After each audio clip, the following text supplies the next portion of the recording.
오늘은 이제 육조단경과 마음공부 61쪽입니다. 오늘 부분이 그 육조 해능이 이제 오조에게 법을 받고 숨어서 한 15년을 지내다가 이제 내려와서 본격적으로 이제 법을 펴기 위해서 이렇게 인종법사가 있는 법을 설하는 곳으로 내려왔다가 인종법사에게 이제 육조라는 사실을 이제 인종법사가 알게 된 거죠. 그래서 인종법사가 이제 육조 스님에게 오조 스님께서 당신에게 육조를 이렇게 육조를 전하셨는데 도대체 무슨 법을 전하셨습니까? 오조에게 무슨 법을 받으셨습니까? 그 한 1000여 명이 넘는 문인들이 있었지만 법을 얻지 못했는데 당신 혼자, 그것도 행자인 입장에서 법을 받았는데, 그렇다면 분명히 무언가 놀라운 법을 받았을 것이다. 도대체 오조 스님에게 받은 법은 무엇이고 그 깨달음의 핵심이 도대체 무엇입니까? 하고 이제 묻는 거예요. 그때 이제 답하는, 육조 스님이 뭐라고 답했는지가 나옵니다. 이게 이제 육조단경에서도 상당히 중요한 부분 중에 한 부분이고요. 이게 이제 불교의 핵심을 이제 딱 꿰뚫는 말이면서 동시에 좀 충격적인 말이기도 하죠. 일반 기존의 불교를 공부하던 사람들 입장에서 이 얘기를 들으면 너무 충격적인 거죠. 이게 무슨 소리야? 저기 불교야? 불교를 깨는 듯한 이런 인상을 풍길 정도로 좀 충격적인 법문이 등장합니다. 그게 이제 뭐냐 하면, 이제 지난번에 이제 했던 그것의 이제 연장인데요. 이 불법은 오직 오조 스님께서는 오직 견성을 말할 뿐 선정과 해탈은 말하지 않았다라고 이제 지난 시간에 제가 말씀을 했어요. 견성을 말할 뿐 선정과 해탈을 말하지 않았다. 기존의 불교계에서는 전부 다 앉아서 좌선에서 선정을 증득하는 거, 그리고 해탈하는 거, 그것을 목표로 공부했단 말이죠. 근데 이제 그것을 깨는 듯한 이제 이런 뉘앙스의 말을 했단 말이죠. 사실은 이제 그 이유는 어찌해서 선정과 해탈을 말하지 않았느냐 했더니, 그것은 둘로 나뉘는 이법이기 때문에 불법이 아니다. 불법은 불이법이다. 이 말은 선정, 해탈이 불교가 아니다라고 이렇게 완전 무시하는 그런 말이 아니라, 선정과 해탈을 사실은 우리 불교 용어에서 이제 공사상, 중관사상 같은 데서 보면 제일의제, 승의제라는 말이 있어요. 참된 진리는 말로 표현할 수 없다. 그걸 이제 제일의제라고 표현을 해요. 근데 이걸 말로 표현하지 않으면 중생들이 알아듣지 못하다 보니 부득이하게 말로 표현하지 않을 수 없다. 그러나 말로 표현하면 그것은 어긋난다. 왜냐하면 이건 말로 표현할 수 있는 무언가가 아니기 때문에. 그래서 말로 표현함과 동시에 그거는 법 자체가 될 수 없어요. 법이 오염될 수밖에 없단 말이죠. 왜? 언어가 한계를 가지고 있는 것이기 때문에. 언어를 말하면 언어에 따른 어떤 모양이 그려지거든요. 그럼 그것은 상일 뿐이란 말이죠. 그런 어떤 한계를 지닌 말이라는 것을 통해서 이 법을 드러내는 것은 반드시 한계가 있다. 그래서 부처님은 평생 법을 설하셨지만 한 법도 설한 바가 없다고 하셨고, 또 부처님께서 일체 모든 경전은 달을 가리키는 손가락이고 강을 건너는 뗏목과 같아서 강을 건넜으면 뗏목을 버려야 하고, 달을 보기 위해서는 손가락을 봐서는 안 된다. 달을 봐야 될 것이지 손가락을 보면 되겠느냐. 그 말은 말로 설해진 모든 것들은 결국에는 깨뜨려야 됩니다. 그래서 입하자제라고 한다 그랬어요. 세우고 깨뜨리는 것을 자제하게 해야 된다, 불교는. 그래서 바른 스승은 어떤 스승이냐, 계속 내세우고 주장하고 이것이 법이다, 나를 따르라, 이 법 아래로 모여라, 이렇게 해서 내 법을 주장하고 내 종지종풍을 선양하면서 이걸 드러내기만 한다. 그래서 이 법 아래에 사람들을 묶어두려고 한다. 그것은 바른 법일 수가 없다는 것이죠. 바른 스승은 세우기만 하는 게 아니라 세웠다가 깨뜨릴 줄 아는 스승이에요. 그래서 저도 이제 욕을 좀 먹는 것 중에 하나가, 오늘은 이 얘기했다 내일은 저 얘기 하거든요. 왜? 이 얘기 했다가 이 얘기에 묶일 것 같으면 저 얘기를 한단 말이에요. 유를 얘기했다가 무를 얘기할 수도 있단 말이에요. 본성이 있는 것처럼 얘기하다가 본성조차 없다고 얘기하고, 깨달을 게 있는 것처럼 얘기했다가 깨달을 것조차 없다고 얘기하고, 이것이 법이다라고 얘기했다가 그것이 또조차 아니다라고 얘기한단 말이죠. 자기가 세운 것을 자기 스스로 깨뜨려야만, 이제 그러니까 이제 일반 사람들은 이 머리 분별심의 입장에서는 이게 용납이 안 되죠. 이해가 안 되고, 저 사람 좀 미친 거 아니야 이럴 수도 있어요. 아니, 세상 공부에서는 그런 걸 한 번도 못 봤거든요. 이거면 이거고 저거면 저거다 줄기차게 밀어붙이는 게 공부잖아요. 그래서 뭐 하나를 딱 쥘 수 있게 해주는 게 공부잖아요. 그런데 이 불교의 목적은 여러분에게 쥘 수 있도록 던져주는 게 하나도 없는 거예요. 오히려 여러분들이 허망하게 이것저것 주워가지고 집어담궈 놓은 것, 그거를 뺏어갈 뿐이에요. 뺏어갈 뿐. 그러니까 여기서 얻어갈 건 아무것도 없다. 빼앗길 것만 있다. 그러니까 여기는 빼앗기러 오는 곳이지 가지러 오는 곳이 아니다. 뭔가 더 얻으러 오는 곳이 아니다.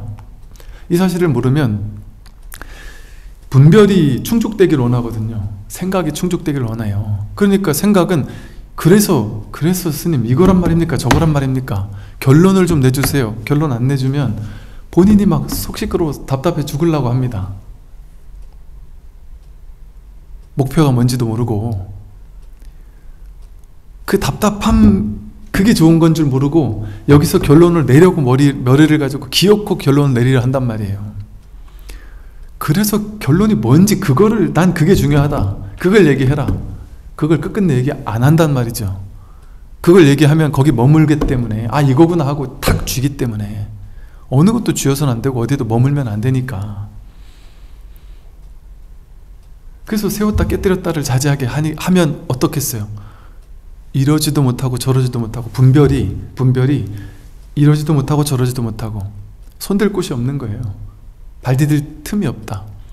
어떻게 해야 될 발을 모른다. 분별이 할 수 있는 게 아무것도 없는 거예요. 콱 막힌단 말이죠. 그냥 모르겠단 말이에요. 모르는데 방법도 안 알려주니까 나는 알 수 있는, 내가 결국 이제 이런 좌절이 온단 말이죠. 공부를 하다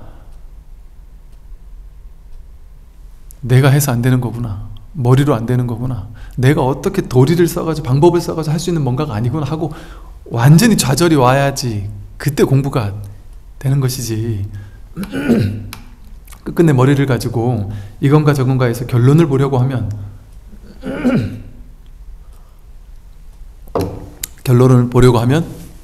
공부 잘못하고 있는 것이다 라는 걸 알아야 되는 거죠. 그래서 여기서도 마찬가지예요.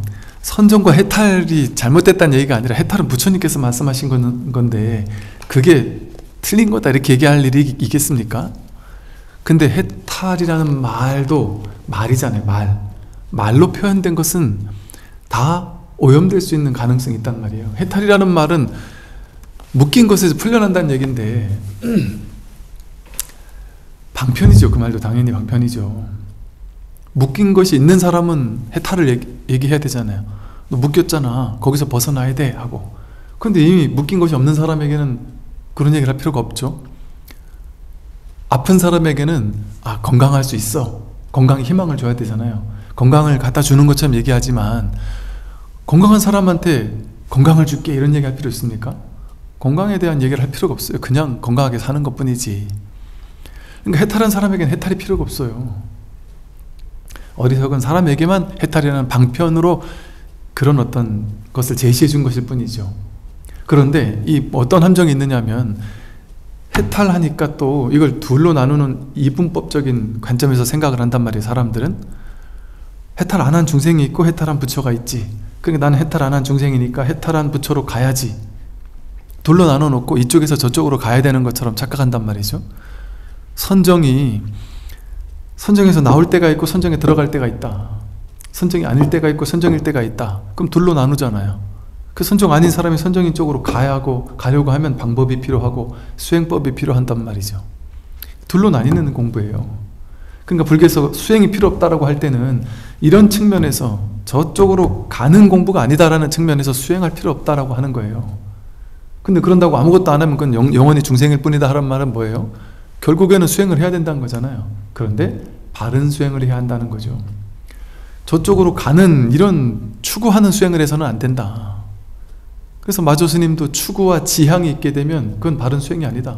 도 불용수 단막 오염이다. 도는 불용수 수행을 필요로 하지 않는다. 다만 오염되지만 않은 것뿐이다. 그럼 뭐가 오염되는 거냐? 분별, 취사, 간택하는 것. 그래서 지향과 추구가 있으면 그게 분별심이다 이랬단 말이에요. 그러니까 부처되는 곳을 딱 정해놓고 지향점을 정해놓고 그리로 가려고 하면 반드시 가는 방법이 필요해요. 수행법이. 그러니까 수행법을 갈고 닦아서 되는 줄 안단 말이죠. 이 공부는 갈고 닦아 하는 공부 아닙니다. 어디 여기 이제 나무가 하나가 있는데 그 나무를 막 이렇게 조각을 내 가지고 조각품을 만들어야 돼요. 그럼 그거를 뭐 갈고 닦을 게 있어야 되잖아요. 깎고 뭐 해야 되지 않습니까? 근데 지금 이대로 부처라면, 지금 내가 이대로 여기서 부처라면, 다만 내가 부처인 걸 확인하지 못할 뿐이지 지금 여기서 늘 부처를 쓰고 있다면 부처로 갈 필요가 없잖아요. 여러분 지금 제 말을 듣고 있다라는 이 사실이 벌써 부처라는 걸 증명하고 있는 거거든요. 부처로 갈 필요가 없는 거예요. 한 발도 뗄 필요가 없다. 이 사실을 자각하는 게 이 공부지, 부처가 되는 공부가 아닌 거죠 이게. 그러니까 부처가 되려고 하면 둘로 나뉘어야 돼요. 나는 부처가 아닌 게 돼야 돼요. 그 부처가 되었는 쪽으로 가야 된단 말이에요. 근데 불교는 그런 공부가 아니다. 근데 방편으로는 그렇게밖에 얘기할 수가 없다. 그러니까 방편이 횡행하던 시절에는 여기서 저쪽으로 가야 된다라는 수행법이 아주 막 부흥했습니다. 근데 깨달음이 있던 시대에는 수행법은 딱 사라져요. 선의 황금기 때 수행법 없었어요. 수행하는 사람들, 마조 스님도, 스승인 남학회양이 마조 스님이 앉아서 참선하고 있으니까 그 옆에 가서 막 돌을 갖다가 갈잖아요. 그 시끄럽게 참선에 방해되게 왜 그러시냐 그랬더니 지적해주기 위해서, 야 그렇게 참선한다고 부처 되냐? 이걸 간다고 거울되지 않는 것처럼 참선한다고 부처 되냐? 그거에서 깨달았단 말이에요. 그래서 마조 스님이 도불용수 단막 오염이라는 가르침을 설하면서, 그런데도 마조 스님 밑에 제자들이 많다 보니까 그 가운데 어떤 제자가 그냥 앉아 참선만 하고 있는 거예요. 저 제자를, 스승이 본인을 깨우쳐 준 것처럼 본인도 이 제자를 깨우쳐 줘야 될 것 같은데 이걸 어떻게 깨우쳐 주나 싶어서 앉아가지고 참선하고 있는 제자한테 다가가가지고 이렇게 참선하고 있는데, 요즘 같으면 그게 무슨 성추행이 될 수 있겠지만 그렇게 참선하고 있는데 쓱 다가가서 귀에다가 깃바람을 후 하고 불어넣었어요. 후, 이게 법이다 하는 걸 곧바로 가르쳐 준 거예요. 이걸 어떻게 앉는다고 네가 갈고 닦아서 알 수가 있겠느냐. 그렇게 하는 게 아니다. 이 제자는 그걸 보고서도 그냥 또 앉아있단 말이에요. 그러니까 안 되겠다 싶어 또다시 제자한테, 야, 차 한 잔 갖다 줘라. 차 한 잔 갖다 주는 걸 통해서 법을 드러내 보이는데도 모른단 말이죠. 그러니까 이처럼 법이 드러난 시대, 깨달음이 있던 시대에는 방편은 다 깨졌습니다. 방편은 다 깨뜨리고 곧바로 달을 가리켜 보였단 말이에요. 직진심으로. 그러니까 깨어나는 사람은 있었을지언정 수행하는 사람은 없었습니다. 그때는. 근데 이제 한 1200, 1300년이 넘어가면서 다 선의 황금기가 지나가고 깨달은 도인들이 다 사라지던 시대가 되면서 이제 큰 절에 스님들이 법이 없으니까 법 있는 사람을 주지시켰는데 법이 없으니까 그 많은 제자들은 있고 그 제자들은 뭔가를 시키긴 해야 되겠는데, 선의 황금기 때는 뭐 참선해라, 뭐 기도해라 이런 게 일체 없었단 말이에요. 근데 그냥 놔두니까 내가 거량을 해줘야 되는데 그걸 못하니까 숙제시키는 거예요. 능엄주 외워라, 앉아 자선해라, 화두 들어라. 연불해라, 광명진언해라, 이건 뭐가 좋고 저건 뭐가 좋다, 심지어 나중엔 또 이제 연불해라. 자꾸 뭐 하라는 수행법이 갑자기 막 부흥하기 시작하는 거예요. 온갖 수행법이 난립하기 시작하고, 수행법의 시대, 한 1200년 넘어서면서부터 지금까지 한 2000년 가까이까지 수행법의 시대였어요. 우리도 2000년 이전까지만 해도 수행법의 시대를 살아왔습니다. 제가 돌아보건대 저 또한 수행이 전부인지 알고, 수행 안 하면 큰일 나는 줄 알고, 연불, 독경, 좌선, 절 돌아가면서 유행을 했다니까요. 우리나라에서도 한때 윗바사나가 유행했고, 한때 좌선이 유행했고, 한때 막 절수행이 유행했고, 한때 막 금강경 독성 딱 잠기합장 해가지고 막 칠독을 꼼짝도 안 하고 하는 게 유행했고, 또 한때는 막 대비주, 천수경에 대비주 신묘장구 대다라니에 엄청난 신통자지함이 있다 해서 대비주 막 만독, 이만독 하는 게 또 유행이었어요. 그래 무슨 기도 무슨 무슨 진언해서 절마다 나름의 어떤 기도 수행의 전통을 하나씩 가지고 다 있었단 말이에요. 근데 지금 보건대 그게 이제 한물 이렇게 이제 가고 있는 느낌이 들어요. 이제 거기에 대해서 지적하는 스님들이 늘어나고 있단 말이에요. 제가 선지식들도 늘어나고 있고, 출가 스님들도 늘어나고 있고, 이제 그런 점에서 2000년이 넘어가면, 또 2012년이 넘어가면 어쩌고저쩌고 하잖아요. 진짜 이 방편에만 치닫던 불교가 이제 약간씩 정신을 차리고 있는 것 같은 그런 느낌을 곳곳에서 감지할 수 있어요. 물론 이제 아직까지도 그냥 그 방편의 불교에만 치우쳐 있는 사람도 있지만, 또 앞으로도 그럴 사람이 있었겠지만, 그 또한 바른 중도적인 안목을 갖추고 연불을 하고, 중도적인 안목을 갖추고 진언하고 다라니하고 윗바사나하고 가나선하고 한다면 법이죠. 그것이 아무 문제 없단 말이야. 연불을 해도 좋고, 절을 해도 좋고, 가나선을 해도 좋고, 길을 걸어도 좋고, 설거지를 해도 좋고, 청소를 해도 좋다. 모든 것이 중도 수행 아닌 것이 없게 된다. 전부 다 수행이에요. 삶이 그대로 수행이에요. 그러니까 이 공부는 참 좋은 것이, 그냥 법문은 왜 듣겠어요? 내가 오랜 습이, 중생 분별심의 습이 너무 오랫동안 익혀왔다 보니까 법문을 듣는 걸 통해서 분별 이전 자리를 자꾸 가르쳐주는 법문을 듣는 것을 통해서 분별 이전 자리에 익숙하지 않은 것에 자꾸 익숙해지기 위해서 법문을 들을 뿐이지, 수행할 필요는 없어요. 뭐 할 게 없다. 여러분도 그러셨나 모르겠지만 10년, 20년 전에 불교는요 너무 힘든 불교였어요. 전 지금도 그 불교에 이런 식이었어요. 제 이제 도반 스님 중에 한 분이요, 이제 그 스님 아버지가 스님이셨어요. 이제 종단이 많잖아요. 근데 결혼한 종단이 많은데 그 아버지가 스님이셨는데, 어릴 때부터 이제 아버지 밑에서 이렇게 절에서 살다 보니까 아버지가 예불 빠지고 뭐 기도 빠지고 이런 걸 아주 빠지면 엄청 혼났단 말이죠. 그러니까 절에서 살면서 그냥 막 기도, 예불 이거 막 스트레스 엄청 받고 수행 이러고 살았죠. 이 스님이 돼가지고 그 스님 저한테 그 얘기를 하시더라고요. 내가 세상에 제일 싫어하는 게 뭔지 알아? 나 기도하는 게 제일 싫어. 이런 식의 얘기를 했단 말이죠. 그게 옛날에는 정말 저건 중도 아니다 이렇게 얘기할 법한 말이었어요. 근데 거기 사로잡혀 있으니까 그걸 하기 싫어져요. 근데 그래서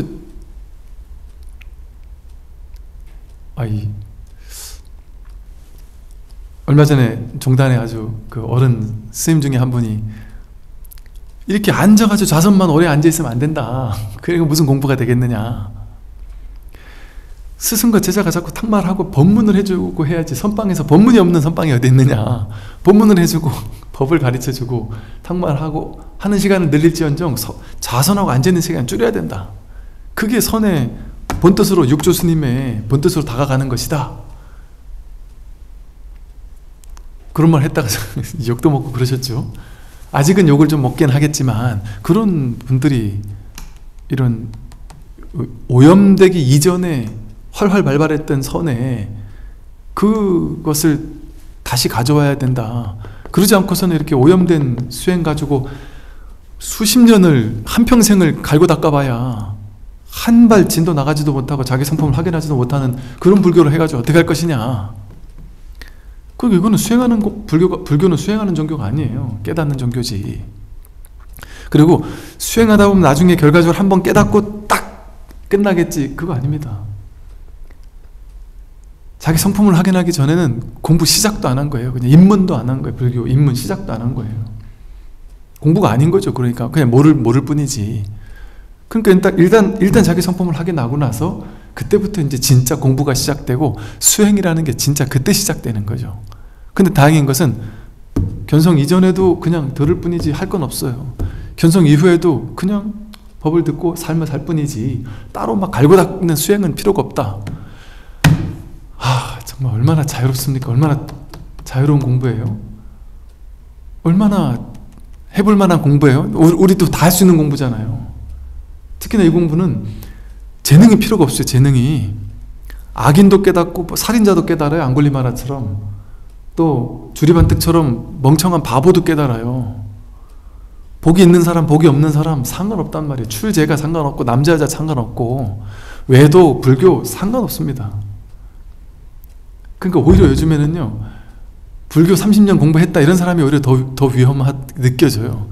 인제 막 왔다, 이게 더 차라리 공부 가르치기 훨씬 편해요. 오염된 걸 털어주는데 오랜 시간이 걸리지 않으니까. 그러니까 옛날에는 어떻게든 한 명이라도 불교로 빨리 이게 데리고 와야 되겠다 생각했는데 굳이 그럴 필요 없겠다는 생각이 들어요. 이게 시간의 문제가 아니거든요. 하루빨리 불교로 와야 되는 문제가 아니거든요. 늦게 오더라도 상관없어요. 바르게만 자기가 발심만 제대로 하면 그냥 뭐 한 달이고 뭐 일주일이고 자기 마음만 간절하면 이 공부하는 거는 사실 시간이 그래 오래 걸리는 게 아니니까. 그래서 사실 바른 안목을 갖추고 공부를 해 나가는 게 어려운 것이지, 중요한 것이지, 이거 내가 오래 했느니 뭐 열심히 갈고 닦았느니 이거는 하나도 중요치 않습니다. 정말 중요치 않다. 그래서 부처님도 정견, 바른 견해를 세워야 되고, 불지견, 바른 지견을 세워야 한다. 임재스님도 진정견에 참되고 바른 견해를 갖추어야 한다. 수신길에서 진울스님도 해오, 바른 아양, 바른 지혜, 바른 지혜의 안목, 이해하는 깨달음, 그것 자체가 중요하다. 그것이 토대가 되어야 거기서 바른 어떤 공부를 해나갈 수 있다라고 한 거죠. 누가 어떤 법상이 있어서 법은 이런 거야, 법을 깨닫고 나면 나는 뭔가 신통자제해질 거야 라고 생각하는 사람이라면 자기가 법을 분명히 깨달았는데 난 신통자제함이 없기 때문에 나는 법을 깨닫지 못했어 하고 이 법에는 관심이 없고 법 아닌 변죽에만 관심을 가져요. 어떤 그 당시 왔던 그 체험의 기분, 체험의 짜릿함, 그게 법인 줄 착각해서 거기 매여 있느라고 법은 놓쳐버리는 일이 생긴단 말이에요. 그리고 허망하게 또 시간을 10년, 20년 보내기도 한다. 바른 스승 만나서 그걸 딱 일깨워주기 전까지 본인의 허물을 본인이 보지 못하는 일이 생긴단 말이죠. 왜? 삿된 견해가 있으니까. 깨닫고 나면 나는 생각도 분별도 일어나지 않아야 될 텐데 왜 분별이 일어나지? 깨닫고 나면 무심, 이러니까 이게 깨닫고 나면 무심, 마음이 없어지는구나, 분별이 없어지는구나. 아닙니다. 분별은 다 일어난다. 아니, 분별은 여러분 집에 가려면은 집이 어딘지 찾을 줄 아는 것도 분별이잖아요. 이 집과 저 집 중에 이 집이 내 집이구나, 그게 분별이잖아요. 분별지잖아요. 아니, 그럼 깨달은 사람은 내 집도 못 찾아가겠어요? 분별이 없으면? 분별이 있으되 분별의 뿌리가 무엇인지를 꿰뚫어 아는 것이라 분별에 끌려다니지 않는 것 뿐이지 분별이 일어나지 않는 건 아니거든요. 이런 안목이 없으면은 공부를 잘못하게 된다니까요. 그래서 이렇게 그 불이법의 안목이 중요하다는 얘기를 제가 지난번에 좀 했고, 좀 이게 아주 중요한 부분이라 다시 좀 부언을 했습니다. 그래서 선정과 해탈은 말하지 않는다. 선정은 선정 나올 때가 있고 들어갈 때가 있고, 해탈 아닌 때가 있고 해탈인 때가 있단 말이죠. 그러니까 오로지 자기를 확인할 뿐이다. 그 견성이라고 이름했단 말이에요. 자기 성품을 보는 것, 확인하는 것, 그게 공부의 전부지. 자기를 확인하고 나면 선정이 없어요. 그냥 늘 선정이지. 나가고 들어감이 없다. 늘 선정이지. 늘 삼매지. 또 해탈과 해탈 아님이 없습니다. 늘 언제나 해탈이지.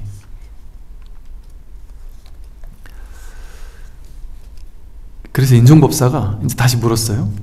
불법은 불이법이라고 하신 것은 어떤 의미입니까? 하고 물었어요. 그랬더니 법사님께서, 인중법사님께서 열반경을 강설하시면서 불성을 밝게 보신다면, 불성을 밝게 보면서 강설을 한다면 그것이 바로 불법이라는 불이법입니다. 불성을 확인함이 없이, 이 불성을 확인함이 없이 불성이라는 것이 쉽게 말해 분별이 아니란 말이죠. 불성은 뭐 네 불성 내 불성 따로가 아니니까, 여기 있는 불성 저기 있는 불성이 따로가 아니라 오로지 하나의 법, 하나의 마음, 하나의 법을 설하는 것이기 때문에 그 하나를 깨닫는다는 거거든요. 불성을 바르게 본다는 것이 그게 바로 견성한다는 거죠. 그래서 불성을 바르게 보고 강설하신다면 그것이 바로 불법이라는 불이법이다. 그러면서 이렇게 얘기를 했어요. 저 열반경에 보면 고기도강 보살이 부처님께 여쭈었습니다. 열반경에 고기도강 보살이 부처님께 여쭈어요. 사중금계를 범한 이와 사중금계를 범한 이와 오욕죄를 지은 자와 일천제 등은 선근과 불성이 끊어진 자입니까? 하고 물어요. 이제 사중금계 또 뭐 일천제 또는 뭐 이런 게 나오는데, 사중금계 하면요, 네 가지 그 아주 중대한 계율을 어긴 잘못, 그것은 사중금계. 그래서 네 가지 반드시 이거는 지켜야 되는 계율이죠. 네 가지 아주 삿된 잘못, 이것은 범하면 안 된다 해가지고 네 가지를 얘기를 하는데, 스님들이 막 반드시 지켜야 하는 계율이죠. 그 사중금계가 살생, 도둑질, 음행, 깨달았다고 하는 거짓말, 이 네 가지를 이제 사중금계라고 합니다. 그리고 이제 오욕죄는 대승과 소승에서 그 해석이 좀 다른데요. 근데 소승불교의 오욕죄는 아버지 어머님을 죽이는 죄, 아라한을 죽이거나 해치는 죄, 승단의 화합을 깨뜨리는 죄, 아버지를 죽이거나 어머니를 죽이거나 아라한을 죽이거나 해치고 승단의 화합을 깨뜨리고 부처님 몸에 상처를 입히는 죄, 이 5개가 소승불교 오욕죄입니다. 그러니까 죄 가운데도 최악의 죄, 가장 최악의 죄라고 하는, 부모님을 죽이는 것, 아라한을 죽이는 것, 부처님 몸에 피를 나게 하는 것, 이거는 당연히 그렇잖아요. 근데 마지막 하나가 승가의 화합을 깨뜨리는 죄. 절에 가서 우리 스님들이 절집안에서 이제 승가 생활에서 하는데 제일 중요한 게 뭐냐면요, 화합입니다. 화합. 그래서 승가를 뭐라고 부르냐면 화합승 이래 불러요. 화합승. 그러니까 화합하는 것이 승가지, 머리 깎고 승복 입고 모여있는 사람들의 집단이 승가가 아니란 말이죠. 그래서 거기 화합승에는 쉽게 말해 옳고 그름조차 뛰어넘는단 말이죠. 그러니까 막말로 이런 말까지 있단 말이에요. 절집안에 스님들이 모여 앉아가지고 승가가 화합하면 소도 잡는다 이런 말이 있어요. 스님들이 소 잡아서 고기 먹으면 안 되잖아요. 근데 스님들이 막 다 한마음한테 돼가지고 화합을 했다 하면 뭐든 해도 좋다 할 정도로 화합이 그만큼 중요하단 말이에요. 불상생계보다 더 중요할 수 있단 말이지. 그게 이건 오욕죄의 하나이기 때문에. 그래서 이 스님들도 승가에서 화합을 깨뜨리는 건 큰 죄로 봅니다. 그 마찬가지 신도님들도 절에서 다른 데 어떤 여기저기 동호회 같은 데 가서는 뭐 마음 안 맞으면 싸우기도 하고 뭐 이럴 수도 있겠잖아요. 근데 절집안에서는 화합을 깨뜨리는 행위를 내가 해서는 안 된다. 또 이간질 시켜서 이 집단과 저 집단을 막 오해시키거나 이런 일을 해도 안 된다. 이게 아주 중요한 계율이죠. 그런데 대승불교에서 말하는 오욕죄는 절이나 탑을 좀 달라요. 절이나 탑을 파괴하고 불경과 불상을 태우고 삼보를 빼앗는 등의 죄, 그리고 불법을 비방하는 죄, 그리고 출가자를 죽이거나 수행자의 수행을 방해하는 죄, 이것은 이제 대승불교에서 말하는 이제 오욕죄라고 해요. 이제 이 법에 대한 이야기죠. 법에 대한 이런 이제 죄를 이렇게 얘기를 하고, 또 이제 일천죄라고 하는데, 이제 열반경에 보면 이런 얘기가 있어요. 그러니까 일천죄가 뭐냐면요, 일천죄는 성불할 선근이 없는 사람, 자신의 어떤 욕망만을 추구할 뿐 불법을 따르지 않는 무리, 그래서 단선근, 대탐, 크게 탐욕이 있고, 무종성, 아예 성품의 종성조차가 끊어진 사람, 그리고 무참괴, 아주 참회할 어떤 전혀 참여할 마음조차 없는 이런 사람, 아주 최악의 사람들을 일천죄라고 해놓고, 이런 일천죄들은 결코 성불할 수 없다, 이렇게 불교의 어떤 일각에서는 얘기한단 말이죠. 근데 오히려 열반경에서는 일천죄는 정해진 것이 아니다, 그들도 결정적인 것이 아니므로 언제든 깨달을 수 있다. 네 가지 계율을 범한 자나 대승경전을 비방한 자, 오욕죄를 지은 자일지라도 모두 불성을 지녔으므로 성불할 수 있다라고 열반경에서는 얘기하는 거예요. 일천죄 성불설이라고 불러요. 일천죄는 그전에는 성불하지 못한다고 여겼는데, 열반경에서는 일천죄들 또한 성불할 수 있다라고 했단 말이죠. 이제 그런 걸 빌어서 이렇게 물은 거예요. 사중금계를 범하니와 오욕죄를 지은 자와 일천죄 등은 선근과 불성이 끊어진 자입니까? 하고 이제 물어봤어요. 그랬더니 이 경절에 부처님께서 말씀하셨습니다. 선근에는 이 선근이 끊어졌느냐, 불성이 끊어졌느냐를 물었잖아요. 근데 이제 선근과 불성은 다르단 말이에요. 선근은 두 가지가 있으니 하나는 항상함이고 하나는 무상함이다. 이 말은 선근은, 사람의 선근은 항상할 수도 있고 어떤 사람에게는 좀 무상하게 사라질 수도 있다. 그러니까 선근은 늘 이렇게 계속되는 것이 아니다. 항상 하는 듯 보일 수도 있지만 그러다가 딱 끊어지기도 하지 않느냐. 그러니까 늘 항상하다고 할 수 없다, 선근은. 사람들은 선근은 선의 뿌리, 복을 많이 지은 사람은 복의 과보를 많이 받지 않겠어요? 그러니까 복을 많이 지은 사람은 선근 공덕이 많다, 이렇게 얘기를 하죠. 그 사람도 복의 과보를 다 받고 나면 선근 공덕이 이제 사라지겠죠. 끊어지겠죠.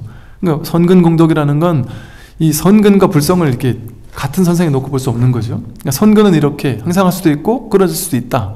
그렇지만 이 불성은 이렇게 이 둘이 아니라는 얘기를 하는 거예요. 불성은 항상한 것도 아니고 무상한 것도 아니니 그러므로 불성은 끊어짐이 없어서 불이라고 한다. 이 불성이라고 이름 붙인 자성, 본래 면목, 열반, 해탈이라고 이름 붙인 이 불성은 항상하느냐?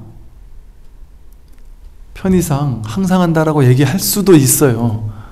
근데 그렇게 항상한다라고 결론을 짓듯이 불성은 항상한 거야? 이러면 틀렸단 말이에요.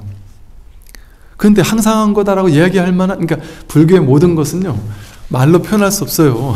말로 표현할 수 없어서 이렇게 얘기도 틀리고 저렇게 얘기도 틀리는데, 이렇게 얘기할 법도 하지, 그러나 딱 맞는 건 아니지. 저렇게 얘기할 법도 하지, 그러나 딱 맞는 건 아니야. 이게 맞아요. 그러니까 이렇게 얘기할 때는, 그러니까 스승은 이렇게 얘기할 수도 있고 저렇게 얘기할 수도 있어요. 근데 제자는 스승이 얘기한다고 해서 이거구나 하고 거기 딱 머물면 안 된단 말이에요. 저거라고 얘기한다고 해서 거기에 머물러도 안 된다. 그러니까 스승이 이렇게 얘기했다가 저렇게 얘기했다 한단 말이에요.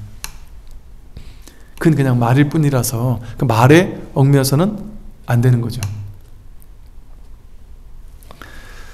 그 마조 스님이, 마조의 제자 이제 법상 스님에게 즉심시불이다, 즉심즉불이다, 그 마음이 바로 부처다, 그렇게 얘기해서 그 말 듣고 법상 스님이 깨달았어요. 그 깨닫고서 이 대매산으로 돌아가서 홀로 이렇게 고요히 공부를 하고 있는데, 마조 스님이 한 스님을 보내서 얘기를 하는 거예요. 요즘 마조 스님은 법이 바뀌었다. 즉심즉불이 아니다. 비심비불이다. 마음이고 부처다 이랬는데 마음도 아니고 부처도 아니다라고 얘기하신다. 그러겠더니 법상 스님이 뭐라고 했느냐 하면, 그 노인네가 사람을 혼란시키는 게 끝이 없구나. 그 얘기를 이제 이 스님이 또 스승에 가서 얘기를 했어요. 그랬더니 야, 뭐 매실이 다 익었구나 이런 표현을 썼어요. 그 노마가 그 법상 스님이 아주 수행이 익었구나 이런 얘기를 했단 말이죠. 이제 법상 스님쯤 되면 이제 비신비불이라고 하든 즉심즉불이라고 하든 뭐라고 하든 상관이 없는 거예요. 잡아도 상관없고 쓸어버려도 상관없는 거예요. 이거는 스승을 욕하는 얘기가 아닌 거죠. 스승도 마찬가지고. 이 말을 따라가면 이런 말들이 이제 이해가 안 될 수가 있어요. 말을 따라가면 이거 아니면 저거지. 그런데 반드시 이거라고 했다 깨뜨리고 저거라고 했다 깨뜨리는 건 뭐겠어요? 그 말에는 허물이 있을 수 있기 때문에. 그러니까 그걸 세울 수도 있지만 버릴 수도 있어야 하고, 저쪽 것도 세울 수도 있지만 버려야 한다. 이게 이 공부의 분별이 아닌 공부를 하는 거니까 이게 세상에서는 들어보지 못하는 얘기죠. 어찌 보면 세상은 이거 아니면 저거 딱 세워야 되니까 그걸 배우는 걸 공부라고 하니까. 근데 이 불법에서의 출세간의 공부는 그렇게 하는 공부가 아니다. 그래서 열반경에서는 불성을요, 보세요. 초기 경전에서는 아함경 니까야 같은 초기 경전에서는 열반, 해탈, 참나 그런 거 없다. 무하다, 무하. 영원 불멸한 나라는 거 없다. 그런 게 어디 있을 수 있느냐. 그게 있다고 하면 그건 아트만 사상이고 그건 삿된 소견이다. 그거를 계속해서 깨주셨어요. 그래서 초기 불교의 핵심이 뭐냐 하면 무하 이렇게 얘기를 할 수 있어요. 그런 건 없다라고 얘기했단 말이죠. 그런데 이 대승불교에 와버리면 대승불교에서는 이렇게 참나를 얘기한단 말이죠. 참나까지는 그렇다 치고 무슨 뭐 열애장이니 뭐 불성이니 이런 얘기를 한단 말이에요. 열반경에서는 아주 끝까지 가죠. 열반경에서는 심지어 이 불성을 일체중생 시류불성이라고 한단 말이에요. 열반경에서는 일체중생은 불성을 가지고 있다. 그러면서 심지어 열반경에서 뭐라고까지 얘기하냐면 그 불성의 특징은 네 가지가 있다. 상락아정이다 이렇게 얘기한단 말이에요. 부처님 말씀과 정면으로 위배되는 말 같은 말을 한단 말이에요. 불성이 있다는 것도 이거 외도의 소견이라고 할 수 있는데 불성에는 참나라고 할 만한 뭔가가 있다는 얘기잖아요. 그런데 그것은 상락아정이래요. 이 불성은 항상 한다. 락, 항상 즐거운 것이다.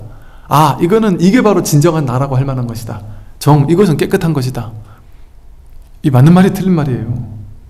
이 위험한 말이죠, 어찌 보면. 그런데 이렇게 말할 수 있는 측면도 있죠. 이렇게 말할 수 있는 측면도 있는 것일 뿐이에요. 이게 진짜 맞다라고 할 수도 없고, 그렇다고 틀렸다고도 할 수 없어요. 그러니까 열반경에서 한 수많은 경전 가운데 이 하나의 경전쯤에서는 이렇게 말할 수도 있겠군. 막 그렇게 넘겨야지.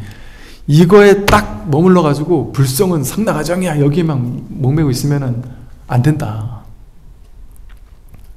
제가 옛날에 이제 어떤 그 회사 이제 대표분이 기도 좀 해달라고 옛날에 그래서 한번 간 적이 있었는데, 그분은 사실 이제 타종교 신자셨어요. 타종교 신자셨는데 그분 이제 사무실에 갔더니 이렇게 상락아정 이렇게 딱 한자로 써놓은 게 있더라고요. 그래서 불교 아니시라면서 이랬더니 불교 아니래요. 근데 이거 뭔지 알고 이거 있으세요? 이랬더니 아니 누가 줬는데 그냥 걸어놨다고. 글씨 잘생각한테 걸어놨다고. 뭔지 모르는다고 그래서 그러더라고요. 이게 삼라가정이 뭐지? 항상 즐겁고 내가 항상 깨끗해야 되나? 이런 식으로 이제 대충 해석하시는 것 같아. 그래서 항상 즐겁게 살고 항상 내가 깨끗하고 청정하게 살아야지 이렇게 생각하신 것 같아요. 이게 부처님 말씀이다. 거사님 말로 하면 하나님의 참성품, 신성, 영성이 항상 하고 항상 즐거운 뿐이고 이 참나라는 것이 바로 그것이고 항상 그 자리는 청정하고 깨끗한 자리다. 이거는 누구에게나 항상 갖춰져 있는 이 자리다. 이걸 얘기한다고 했더니 되게 좋아하시면 그렇게 위대한 뜻이 있었군요. 이렇게 얘기를 하신 적이 있었어요. 근데 그렇게 상락아정이라고 막 얘기할 수는 있겠지만 그게 맞다라고 딱 정해버리면 안 돼요. 그러니까 우린 세간의 학문처럼 공부하는 사람은 열반경에서는 상락아정이라고 했는데 불성은 항상 한다고 했는데 여기서는 뭐라고 해요? 불성은 항상 한 것도 아니고 무상한 것도 아니다 그랬어요. 그러면 도대체 경전은 뭐야 도대체 불교는?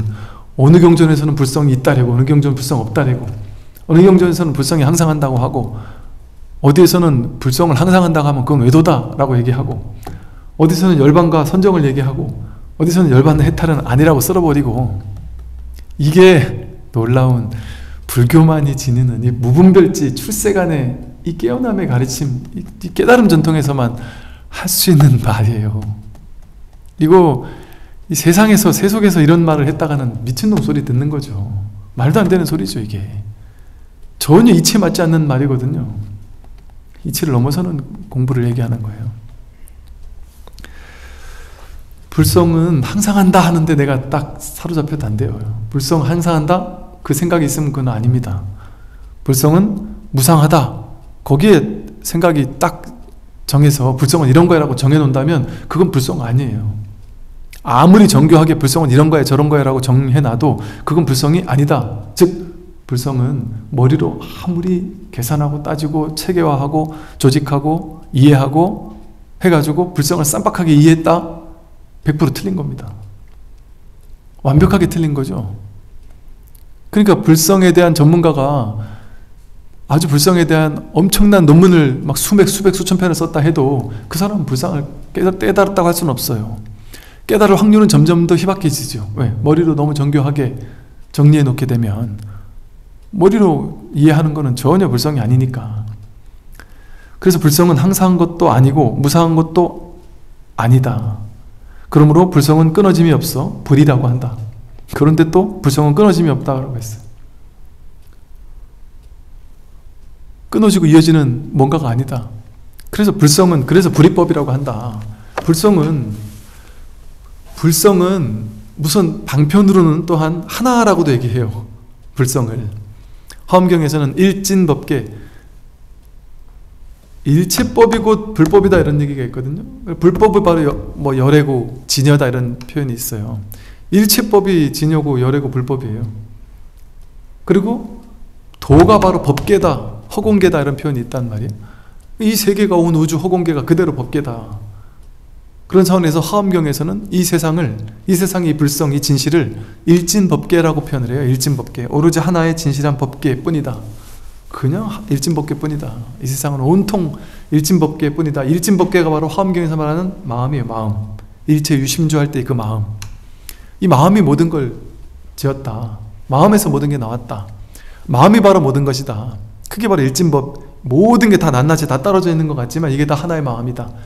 바다 위에 파도가 다 다른 것 같지만 하나의 파도이듯이 또한 그 파도가 모두가 그대로 바다이듯이 태화, 건물, 너, 나, 이 사람, 저 사람 다 다르잖아요. 분별을 따라가면 다 다른데 그냥 오로지 하나의 법뿐이다. 부처님은 뭘 하든지 법을 얘기를 해요. 농부가 농사 짓는 얘기 하는데 나도 농사 짓고 있다 그런단 말이에요. 나는 뭐 법의 씨앗을 뿌리고 뭐 어쩌고 하면서 이 법으로 다 돌려서 농사 얘기를 한단 말이에요. 즉 중생들에게는 농사 따로 있고 상업 따로 있고 뭐 이 돈 버는 거 저 일 따로 있고 따로 있는데 이 법의 입장에서 보면 전부 다 하나의 일이에요. 하나의 일. 농사 짓는 일이 법의 일이란 말이에요. 그러니까 부처님이 하고 있는 일이 농사 짓는 일이 다 하나의 법밖에 없으니까 선사 스님들이 뜬금없이 이 얘기 저 얘기 하다가 저 드로리가 어디로 날아갔는데 날아갔습니다. 어디 갔냐? 날아갔습니다. 코를 비틀고 날아갔다고만 해봐라. 그 드로리를 보는 게 아니라 법으로 돌린단 말이에요. 모든 게 돌리고 싶어 돌리는 것이 아니라 오로지 전부가 한 법이니까. 오로지 한 법밖에 없으니까. 스승이 제자가 부엌에서 설거지를 하고 있는 걸 보고는 지나가다가 뭐 하냐 물어요. 근데 그 제자가 자기 깨달음이 확고한 제자다 보니까 뭐 하냐 물으면 세간의 분별로 대답하면 뭐 하냐 물어보면 설거지합니다 이래야 되는데 뭐 하냐 소를 키웁니다. 소를 키운다라는 건 소가 깨달음을 의미해요. 불성을 의미해요. 견성, 견욱 소를 본다, 소를 확인했다. 그 소를 키웁니다 이것은 내가 깨달음을 얻었고 그 이후부터 지금 오후 보임 수행을 하고 있습니다 이 소리죠. 그러니까 모든 것을 그렇게 법으로 돌린단 말이에요. 법으로, 법 하나로. 왜 그럴까요? 그게 뭐 아, 저 스님은 그 고리타분하게 저거밖에 몰라. 그래서 그런 게 아니라 하나라서, 하나라서. 모든 세간의 일이 전부 다 법의 일이라서. 그래서 하나다, 일진법계다라는 표현도 쓰고, 법화경에서는 일불승, 오로지 하나의 부처밖에 없다, 이런 표현도 쓴단 말이죠. 그러나 이게 전통적인 입장은 아니에요. 그냥 일불승, 일진법계, 하나, 일심, 하나다라는 말도 쓸 수 있는데, 이거는 불이법이라는 말보다는 좀 더 허물이 있는 말이에요. 불이법, 이 말은 둘이 아니다, 이 말이잖아요. 둘이 아니다라는 말은 그럼 둘이 아니면 하나겠지 이렇게 생각할 수는 있겠지만, 둘이 아니다라는 말은 그냥 둘이 아니다는 얘기지, 그렇다고 하나다라고 하는 얘기도 아니거든요. 둘이 아니다라는 말이, 그죠? 근데 하나다 이래버리면 어때요? 그 하나에 집착한단 말이에요. 사람들이 그 하나의 법에 또 집착하는 게 생긴단 말이에요. 그래서 사실은 하나다라고 이렇게 하면 하나를 내세우는 거잖아요. 근데 불교는 하나다 해서 이걸 내세우는 방식보다는 그것도 아니다, 저것도 아니다, 긴 것도 아니다, 짧은 것도 아니다, 선도 아니다, 악도 아니다, 있는 것도 아니다, 없는 것도 아니다, 불성이 향상하는 것도 아니다, 그렇다 단멸하는 것도 아니다, 이런 식으로 아니다, 아니다라고 한단 말이에요. 분별은 이거 아니면 저거다라고 해주는 걸 좋아하거든요. 그러니까 분별이 원하는 건 이거다 해주는 걸 원하는데, 불교에서는 아니다, 아니다 하는 걸 통해서 이거다라고 내가 딱 머물러서 집착할 만한 그 가능성을 딱 차단해버리는 거죠. 그럼 그냥 꽉 막혀버리는 거예요. 이것도 아니고 저것도 아니라는데, 그런데 생각으로는 답을 낼 수 없다는데 뭘 할 수 있어요? 우리가 할 수 있는 게 아무것도 없어요. 그러니까 이 불교 공부는 아무것도 안 하는 공부예요. 아무것도 안 하는 게 가장 공부 잘하는 사람이에요. 그냥 법문만 들을 뿐이지, 법문 들을 때도 법문 듣고 이해하고 기억해서 막 받아 적고 줄치고, 이게 좋은 공부가 아니라 그냥 멍하니 듣기만 하는 공부. 그러니까 이제 불교 공부를 제대로 하는 사람들은, 이 선 공부를 제대로 하는 분들은 아마 다들 그렇게 들으실 거라고 생각을 해요. 제가 육조단경을 공부하고 있어요. 근데 이게 세간적으로 공부하면 이거 어찌 보면 3개월이면 공부 다 할 수 있어요. 근데 이제 제가 이거 6개월 동안 해요. 그러면 이제 어떤 사람도 이럴 수 있죠. 아, 스님 좀 빨리빨리 좀 끝내주고 다른 것도 하고 다른 것도 하고 다른 것도 해주세요. 그건 세간 공부예요. 그거는 이것도 책 한 권 떼고 저것도 책 한 권 떼고 저것도 책 한 권 떼고, 책 떼는 게 중요한 게 아니에요. 자기 마음을 확인하는 공부지, 이 책 떼는 공부가 아니란 말이에요. 그러니까 무슨 책을 해도 상관이 없어요. 이 책에는 사실 관심이 없으니까. 경전을 보든 뭐 금강경을 보든 천수경을 보든 화엄경을 보든 법화경을 보든 어록을 보든 상관이 없어요. 그리고 이제 세간의 공부에서는 어떤 게 있느냐면, 스님 저는 이미 불교대학 나왔어요. 스님 저는 반야신경 공부했어요. 저는 금강경 공부했어요. 했으니까 이제 안 한다는 얘기죠, 그죠? 이 공부는 그렇게 한 공부 아닙니다. 금강경 공부를 했어요. 그래서 공부가 됐습니까? 됐으면 또 모르겠지만,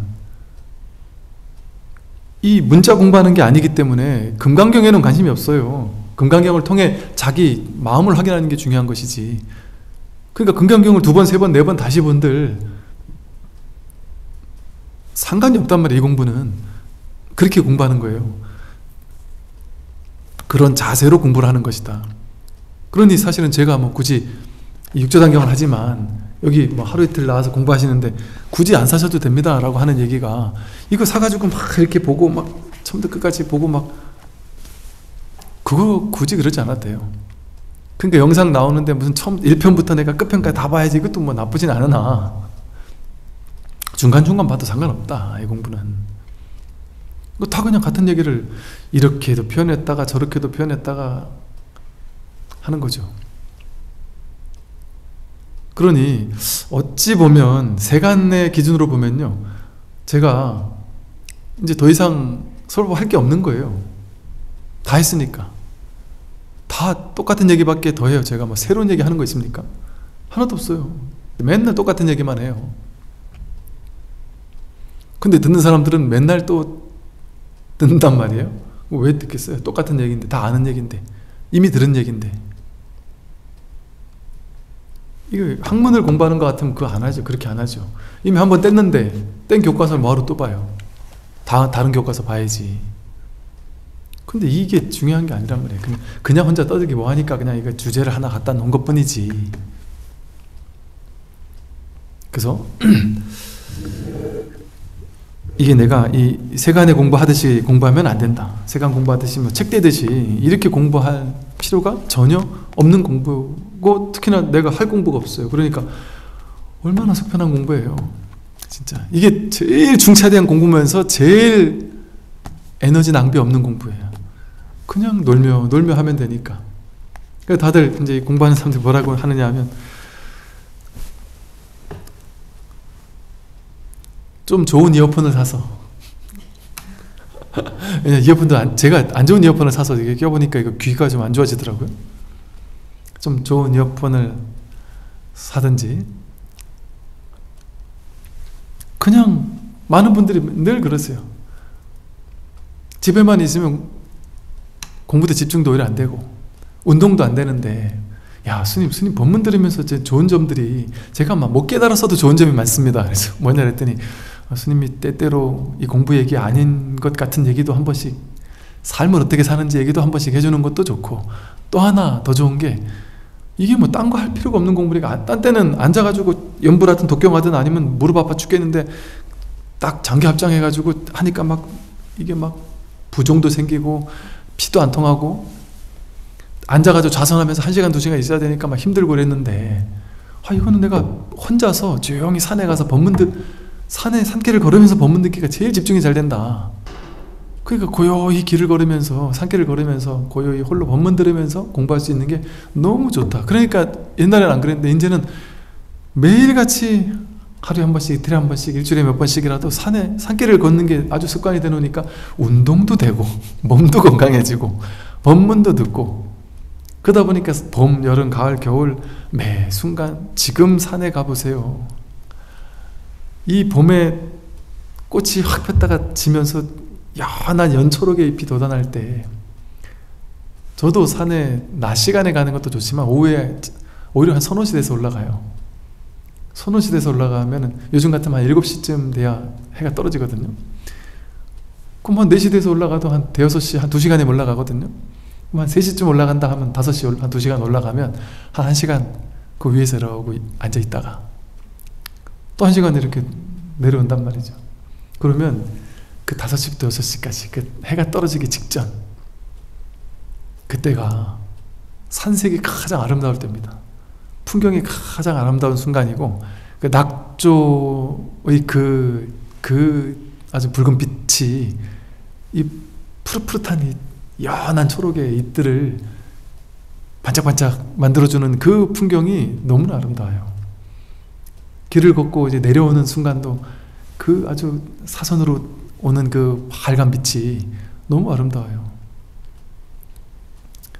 또 제가 요즘에 부산에 있다 보니까, 부산은요, 뭐 예를 들면 장산이나 무슨 뭐 황령산이나 이런 곳은요, 여기 세계에 이렇게 아름다운 산이 있겠나? 또 이런 풍경이 있을까?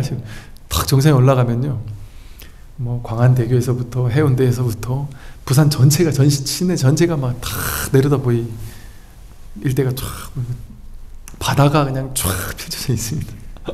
너무나 아름답습니다. 일요일날 이렇게 대은정서 법회 오는 분들 계시던데, 1시 반에서 3시 법회 끝나면 장산 한번 올라가고 가시면 참 정말 좋습니다. 법문 들으면서 올라가면 좋단 말이죠. 그럼 운동되죠. 마음 공부되죠. 운동되죠. 얼마나 좋습니까? 그러니까 이 공부가 이렇게 행복한 공부예요. 진짜 행복한 마음 공부예요. 말 그대로 행복한 마음 공부. 그러면서 스트레스 안 받는, 내면에 꽉 막힘은 있지만 막 머리를 싸매고 하는 공부가 아니잖아요. 뭐 시험 잘 볼 필요도 없고, 머리 싸매고 하는 공부가 아니니까 다른 차원의 공부예요. 정신적으로 막히는 공부지, 머리를 가지고 하는 공부는 아니니까. 그래서 이 불성을 그래서 불이라고 합니다. 불성은 둘이가 불성이에요. 둘이면 불성이 아니에요. 여러분과 저가 지금 둘이잖아요, 그죠? 이 둘이라는 말은 딱 두 개라는 얘기가 아니라 둘, 셋, 넷, 다섯, 여섯, 일곱, 여덟, 수백, 수천만 가지로 나뉘어져 있다는 소리예요. 나뉘어져 있는 것은 불성이 아니다 이 소리예요. 그럼 이제 여러분들이 불성을 확인하고 싶잖아요. 그럼 어떻게 불성을 확인해야 되느냐? 여기서 힌트를 알아채야 된다. 어떻게 힌트를 알아채느냐? 나뉘어져 있는 건 불성이 아니구나. 그러면 이 몸, 저 몸 나뉘어져 있으니까 이 몸은 불성이 아니겠네. 근데 그렇다고 해서 불성이 아니다라고 정리하면 그건 또 아니에요. 아닌 것도 아니고 긴 것도 아니거든요. 이렇게 나뉘어져 있는 것들은 불성이 아니구나. 내가 생각하는 거, 생각도 이 생각 저 생각 나뉘어져 있잖아요. 감정, 이 감정 저 감정 나뉘어져 있죠. 그건 불성이 아니에요. 의지, 이 생각 이 의지 저 의지가 다를 수 있잖아요. 어제 의지 오늘 의지가 다를 수 있잖아요. 의식, 분별심 맨날 바뀌잖아요. 이럴 수도 있고 저럴 수도 있거든요. 거긴 진실이 없다는 거. 불성이라는 말은 뭐겠어요? 진실이다, 진정한 나다, 오로지 우리가 의지할 만한 참된 진리다 이 소리잖아요. 법이라는 소리거든요. 나의 본래 마음이라는 소리거든요. 진정한 나가 바로 불성이라는 소리거든요. 그러면 이 몸은 네 몸 내 몸 나뉘니까 이 몸은 내가 아니구나 확실하잖아요. 몸은 내가 아니잖아요. 분별되니까 10년 전 몸과 이 몸이 다르잖아요. 분별되니까 내 몸이 아니에요. 이 몸은 내가 아니구나.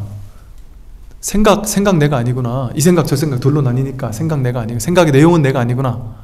느낌 이 느낌 저 느낌 나뉘니까 둘 셋으로 나뉘니까 불이법이 아니니까 느낌도 내가 아니구나. 의지도 내가 아니고 의식도 내가 아니구나.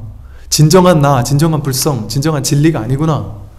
이게 반야신경에서 말하는 조견, 오온, 개공, 도일체고액 아니에요? 오온, 이 5가지가 난 줄 알고 살았는데 이게 내가 아니라는 사실을 비춰보았더니 이건 불이법이 아니니까 비춰보았더니 일체의 고통과 액난에서 벗어나는 일이 벌어진단 말이죠. 이 5가지는 내가 아니에요. 여기서 나를 찾을 수 없다.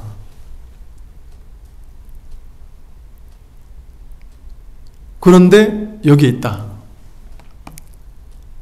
작용을 통해 드러난다 이러죠. 작용을 통해 드러난다.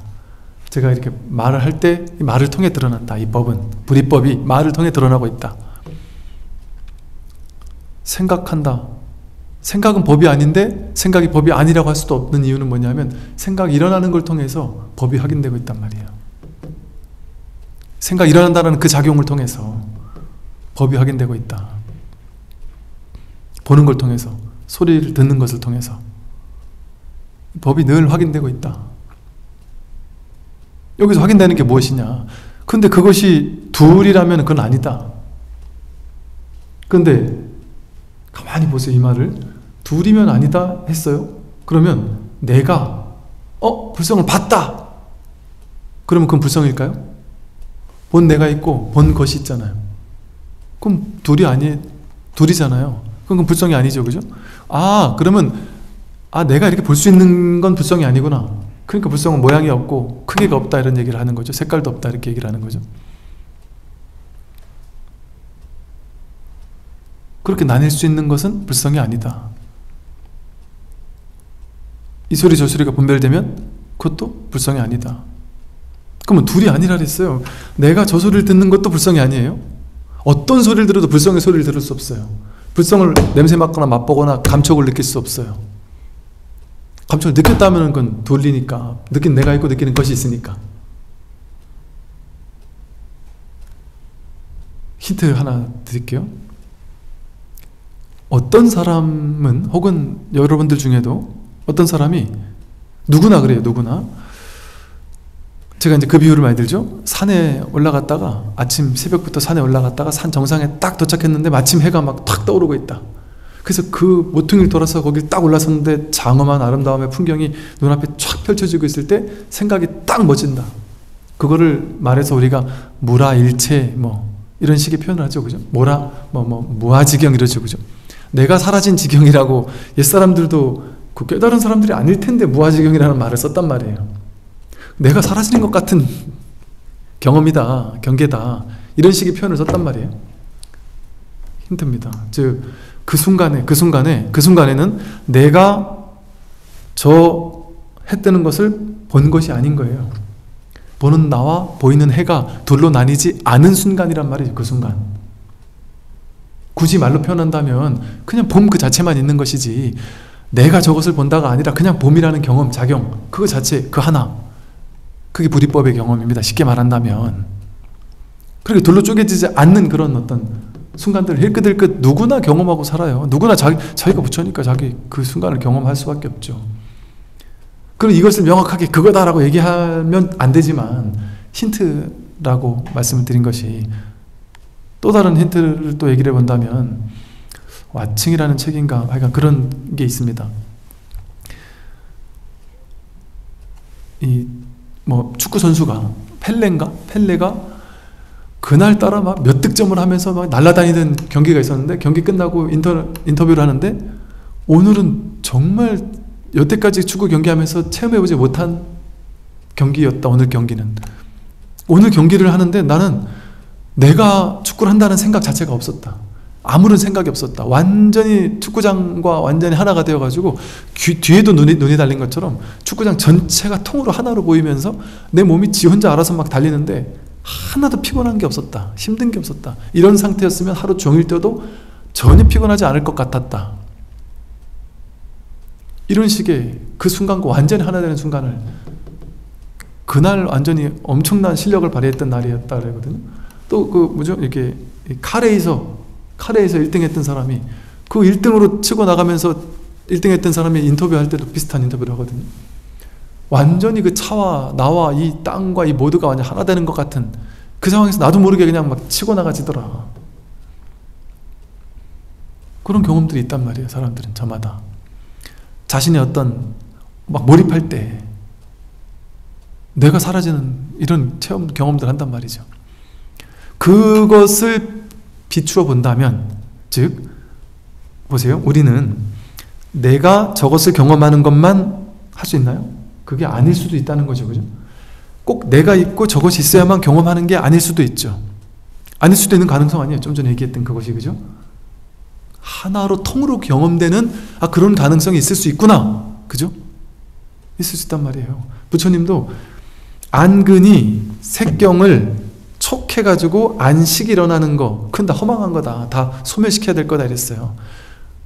그런데 안근이 색경을 접촉할 때 해서 안식이 일어난단 말이에요. 눈으로 이걸 보고 이거 컵이구나, 예쁘구나, 이런 인식이 일어난단 말이에요. 눈이 이걸 보는 걸 안근이 색경을 촉해서 안식이 일어났다 이렇게 표현을 써요. 그런데 여기서 그러니까 여기 보는 눈이 있네, 이건 내 눈이지 하는 허망한 착각이 안입처라 그래요. 입처는 허망한 망상이라는 소리예요. 그러니까 이걸 보고 보는 내가 있지라고 망상을 일으키는 걸 안입처라고 그러고, 저기 바깥에 대상이 있지라고 생각하는 착각을 외입처라 그래요. 6가지 외입처, 색이라는 입처다. 그래서 12연계에서 입처를, 6입처를 소멸해야 된다 그러거든요. 그러면 눈을 없애버려야 된다는 얘기가 아니라 눈을 나라고 여기는 허망한 망상이 사라져야 된다. 바깥에 있는 경계가 바깥에 있는 나와 다른 것이다라는 허망 경계라는 이런 바깥에 있는 다른 것이다라는 착각, 둘로 나뉘는 것이다라는 착각, 망상, 그걸 소멸시켜야 된다는 얘기예요. 그리고 이 사이에서 일어나는 접촉, 이 사이에 일어나는 의식, 그 의식은 또 다르다. 의식계 따로, 객관계 따로, 주관계 따로, 이렇게 세 개를 자꾸 쪼개는 것은, 그런 것은 진실이 아니다 하는 거죠. 아까로 다시 돌아가세요. 여기서 이것을 둘로 나누어 놓고 보다가 문득 무라일체가 되어서, 예를 든다면, 예를 든 거예요. 이런 비유를 들기가 좀 조심스러운 이유는, 이렇게 비유를 들면 무라일체가 견성이구나 이렇게 또 착각하는 사람들이 있기 때문에 비유라고 얘기를 하는 거예요. 이럴 수 있는 가능성을 우리가 한번 보자는 거죠. 그러네. 그러고 보니까 난 내가 저것을 본다라고만, 그것만이 보는 거라고 나는 생각하고 살았는데, 그렇지 않을 수 있는 봄의 경험이 있었구나. 꿈도 마찬가지잖아요. 꿈에서 내가 그 꿈을 본 건가요? 그 꿈 속에서는 꿈의 주인공이 내가 저걸 봤다라고 생각하고, 내가 저 사람 소리를 들었어라고 생각하지만, 사실은 꿈 깨고 나면 꿈 전체가 나잖아요. 그래서 꿈 전체가 통으로 본 거잖아요. 이것저것이 나 너가 아니었잖아요. 전부 다 나였잖아요. 빌딩, 산화대지, 자연 만물까지 꿈속에 등장하는 모든 것이 전부 다 내 마음이 이렇게 드러난 것 뿐이잖아요. 바다에서 파도 치듯이 내 마음이 그냥 이렇게 모양으로 드러난 것 뿐이잖아요. 상으로, 모양으로 드러난 것 뿐이거든. 모양 전체가 통으로 하나란 말이죠. 보는 경험이 둘로 나뉘어서 보이지 않아요. 통으로 전체가 보는 거지. 듣는 것도 마찬가지지. 그럴 수 있는 가능성이 분명히 있단 말이죠. 그러니까 그런 봄의 체험이 있구나. 그런 가능성. 이 견성의 가능성이 이 요즘 사람들이, 현대인들이 이해할 수 있는 이해할 수 없는 건데 이해할 수 있는 최대한의 가까운 범주로 설명을 해본다면 이런 식의 비유를 들어볼 수 있을 거란 얘기죠. 이런 식으로 통으로 하나가 되는 불이법의 체험. 보는 자리에서 맨날 내가 저것을 보다가 저것을 보는 건 다 다르잖아요. 사람마다 다 다르게 보죠. 그죠? 사람마다 어떤 사람은 좋게 보고 어떤 사람은 나쁘게 봐요. 그 사람을. 저를 어떤 사람은 막 천하 외도라고 볼 수도 있겠죠. 타종교인들이라든지 이런 사람들이 또 아주 꼴보기 싫다라고 볼 수도 있겠죠. 또 어떤 사람은 너무 좋게 볼 수도 있겠죠. 그렇게 저에 대한 분별은 다 달라요. 그죠? 그럼 저에 대해서 분별하는 건 제가 아니에요. 진실하지 않아요. 근데 저를 보면서 다르지 않은 하나가 있단 말이에요. 분별의 내용을 따라가면 사람마다 다 다르니까 그건 진실하지 않아요. 근데 분별의 내용을 쫓아가지 않고 회광반주에서 돌이켜서 본다라는 이 사실, 말로 또 표현해본다면 본다라는 이 사실 하나는 다르지 않잖아요. 분별하기 이전에는 이 소리를 듣고, 특정한 소리를 듣고 이 사람 저 사람 그 소리를 해석하는 건 다르지만, 이 소리야 저 소리야 이건 듣기 좋아 저건 듣기 싫어라고 해석할 수는 있겠지만 그거는 분별이잖아요. 사람마다 다르니까 그건 진실하지 않죠. 근데 우리는 진실하지 않은 거에만 목매고 살죠. 어떤 사람은 1,000억, 1억이 큰 돈인데 어떤 사람은 1억 별거 아닌 돈일 수도 있어요. 예를 들면. 그런데 그 돈에 목맨단 말이에요. 그건 가치가 없는 건데, 이거는 사람이 가치를 부여하는 것 뿐인데, 이거 허망한 거죠. 그거는 가치가 그냥 사람이 부여하는 것 뿐이니까. 근데 우리는 그렇게 부여된 모양, 대상에만 지금까지 쫓아다녔단 말이에요. 내가 남들에게 어떻게 보일까? 다 달라요. 돈이 많고 적음 다 달라요. 사람에 따라 많고 적다라는 기준 다 달라요. 잘났다 못났다 다 달라요. 능력 있다 능력 없다 다 달라요. 근데 그 다 다른 걸 가지고 내가 세우는 난 이 정도 돼야지 하고 정해놓고 그걸 가려고 막 노력하고 애쓰고 그게 안 되면 괴로워하고, 이게 됐어도 딴 사람은 기준이 다르면 나는 여기서 으쓱하면서 잘난 척하고 살지만 남들이 보기에는 못났다고 느낄 수도 있어요. 기준이 다르니까. 보수 진보 하듯이 진보에서 최고 올라가서도 보수에서 봤을 때는 이상한 사람이 올 수도 있죠. 예를 든다면 기준이 다르니까. 그러니까 기준이 다르니까 진실이 아니란 말이에요. 그것은 아무리 그걸 얻어도.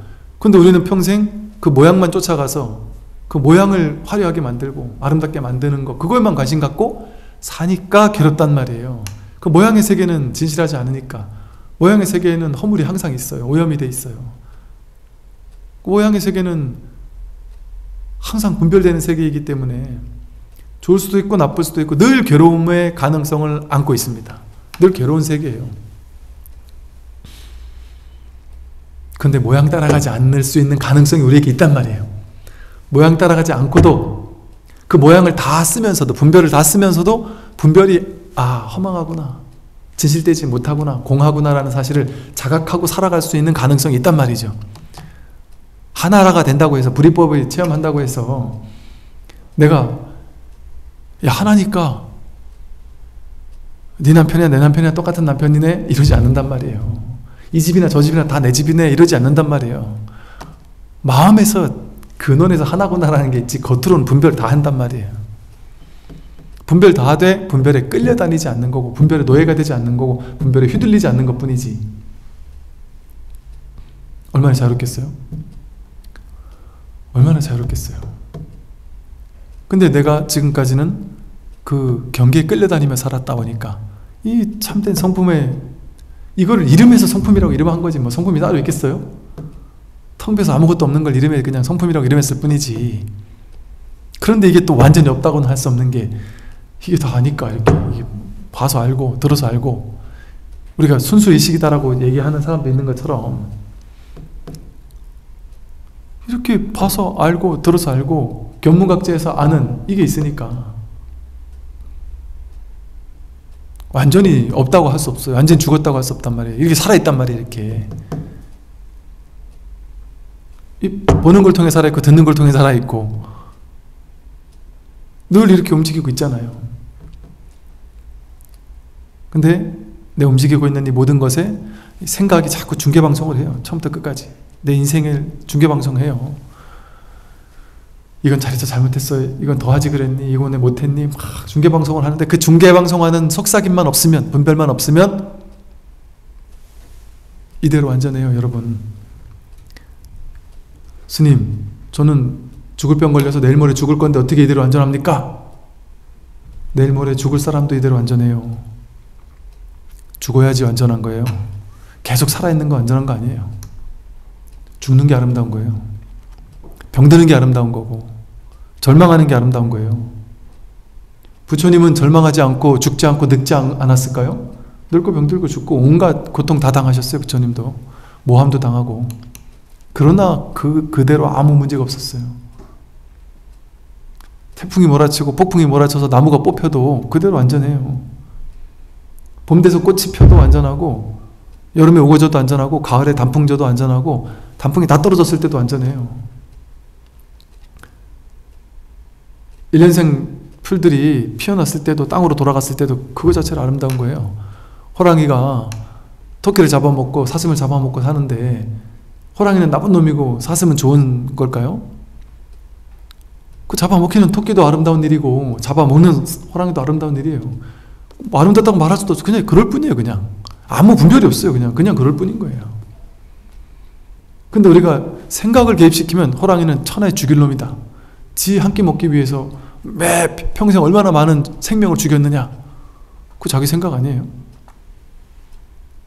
그 노자가 천지는 불이 나다.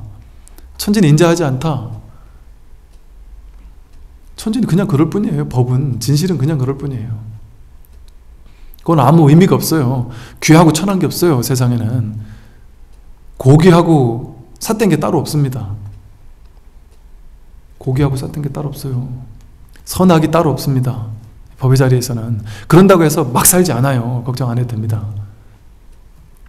더 윤리 도덕적이 되지. 분별 다 할 줄 아니까. 그럼 지금 이대로 부처라니까요. 내 속삭임만 없으면. 나는 지금 돈이 없는데요? 돈 없는 그대로 부처라니까요. 돈 없어서 괴롭다는 건 자기 생각이잖아요. 생각 일으킬 때만 문제가 되잖아요.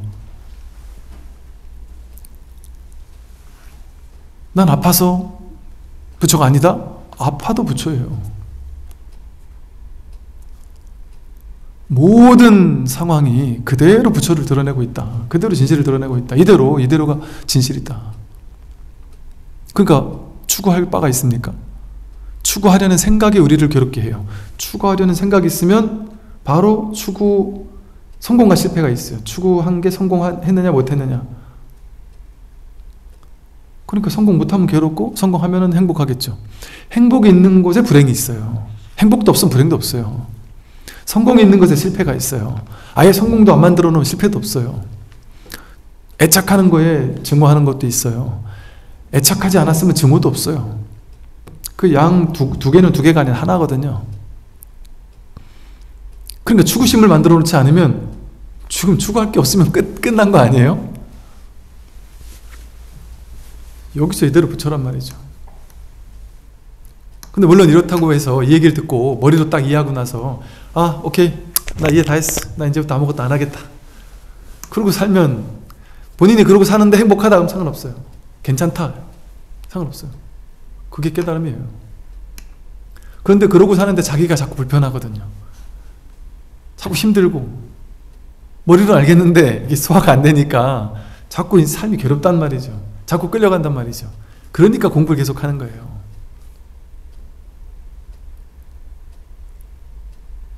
그러나 뭐 공부를 많이 했든 적게 했든 같은 자리에 같은 자리로 돌아온다. 그러니 사실은 이게 믿음의 종교라고 하잖아요. 신해행증 하잖아요. 먼저 믿고, 그리고 이해하고, 잘 이해하고, 그리고 바로 행하고, 그래서 완전히 증득한다. 바르게 믿기만 해도 그냥, 야, 내가 진짜 부처구나, 딱 끝나버릴 수 있어요. 그래서 불교에서는 믿음이 신성취, 믿음이 완전히 성취되었다? 야, 신심이 있다, 신심이 깊은 사람이 왔다. 그럼 큰 스님들 깜짝 놀란단 말이죠. 믿음, 신심이 깊다라는 것은 그 깨닫다는 소리거든요. 신신명. 그게 진정한 믿음이에요. 아, 내가 지금 이대로 부처구나, 내가 분별망상을 쫓아가지 않으면 그냥 이렇게 부처구나, 완전히 믿어보세요. 부처지. 바르게 또 이렇게 법문을 듣고 법을 들어서 바른 지견을 갖추어서, 아, 이 몸이 난 줄 알았는데 온 우주법의 허공성이 이대로가 전부가 나구나, 바르게 이해하게 됐을 때, 그랬을 때 가벼워진단 말이죠. 문득 순간에 어떤 전환 같은 순간이 오죠. 그게 뭐 어떻게 올지는 다 서로 좀 다를 수 있겠지만,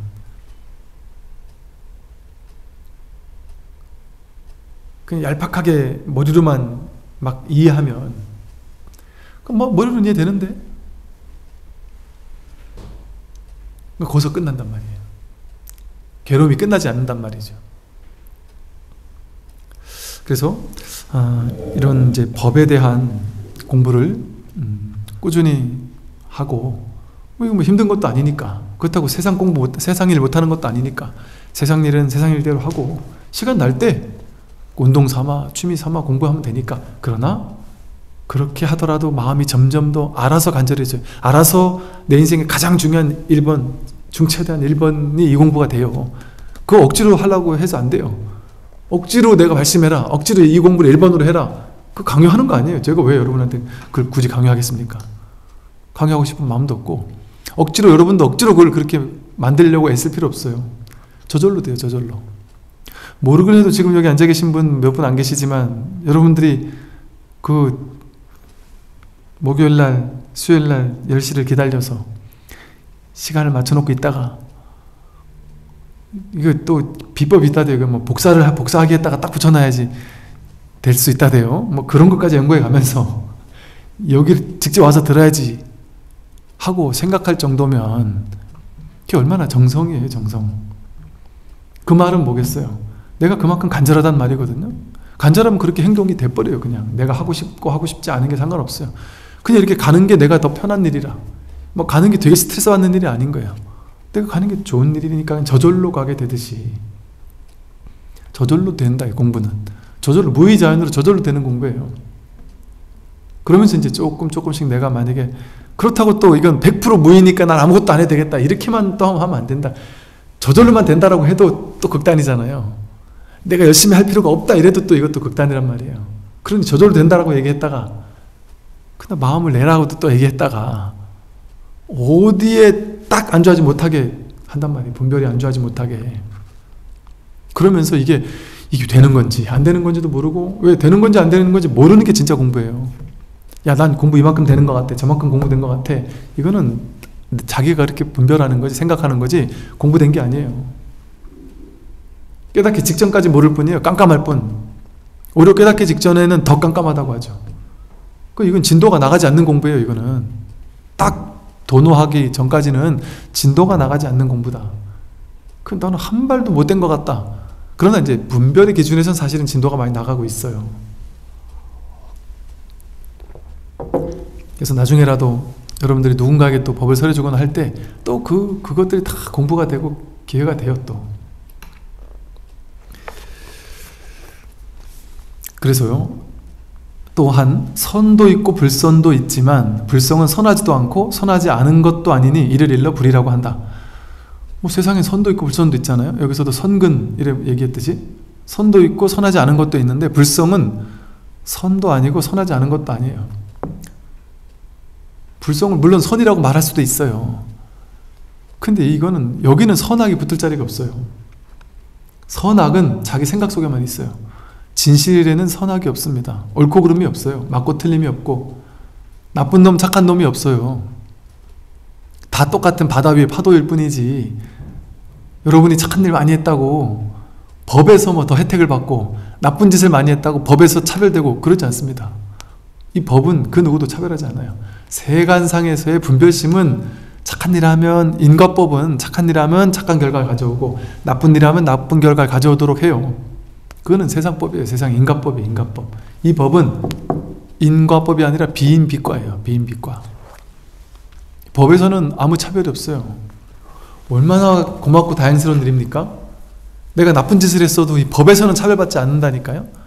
나쁜 짓을 하면 세간에선 차별받지만, 벌도 받지만, 복도 없어서 내가 가난해질 수도 있겠지만 법에서는 차별받지 않아요. 딱 하나, 이 세상에서 이런 게 있어요? 법 말고? 전부 다 세간법이기 때문에 공부 열심히 하면 공부 잘하죠. 복 많이 지면 복 받죠. 노력하면 부자 되죠. 인과대로 이루어져요, 대부분은. 그런데 이 법의 공부만은, 이 법 공부 이거 딱 하나, 요거 하나만은 천하의 악인도 깨닫고 천하의 바보도 깨닫고 남녀도 상관없고 공부 많이 하고 적게 하고도 상관없고, 아, 완전 평등이다. 왜냐? 100% 자기가 이미 다 가지고 늘 쓰고 있고 늘 이 속에 있으니까, 이것이니까. 그 어떤 이 법에서는 우리는 한치 차별도 없어요. 여러분과 제가, 공부 안 한 사람과 공부한 사람이, 남녀가, 출제가가 아무런 차별이 없어요. 완전히 평등해요. 이 법에서는. 얼마나 참 놀라운 공부입니까? 나쁜 짓 했다? 상관없어요. 참회하라고는 시키지만, 절에서 나쁜 짓 하셨으면 참회하세요 하고 시키긴 하지만, 이 법의 자리에서는 나쁜 짓 했다고 해서 깨닫지 못하는 건 아니다. 물론 참회하고 나면 훨씬 빨리 깨닫죠. 왜? 나쁜 짓 하고 나면 그 찜찜함, 나쁜 짓 했다라는 그 죄의식, 그것 때문에 공부에 걸림이 돼요. 완전 비워지지가 않아요. 걸림이 돼요. 그러니까 계율을 지키라고 하는 거예요. 착하게 살아야 깨달을 확률이 높아지는 거예요. 그런 측면에서는. 마음에 걸리는 게 많아지면 공부하기 쉽지 않죠. 그런 면에서 계율을 지키는 거지, 계율이 절대기 때문에 지키라는 거 아니에요. 계율은 개차법이거든요. 열 수 있고 닫을 수 있다. 지킬 줄도 알아야 되는데 계율은 범할 줄도 알아야 된다고 하거든요. 불교 계율이 제일 특이해요. 전 세계 종교 가운데, 종교는 다 계율을 얘기하잖아요. 율법을 얘기를 하잖아요. 근데 불교 같은 계율은 없어요.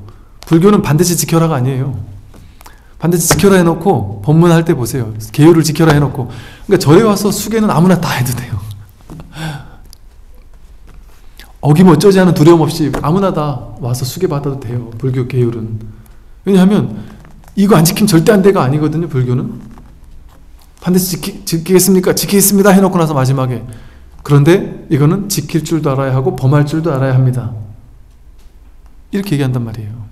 계율도 절대 진실이라고 생각하고 절대 진리라고 해서 여기 집착하면 이거는 참된 법이 아니다라는 얘기를 하는 거거든요.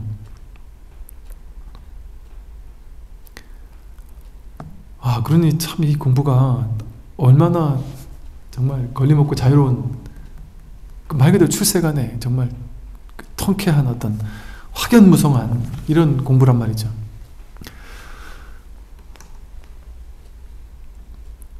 범부는 오온과 18개를 둘로 나누어 보지만 지혜로운 이는 그 자성이 둘이 없음을 밝게 본다. 둘이 없는 자성이 곧 불성이다라고 하셨습니다. 범부는, 어리석은 사람들은 오온을 둘로 나누어 본다. 18개를 둘로 나누어 본다.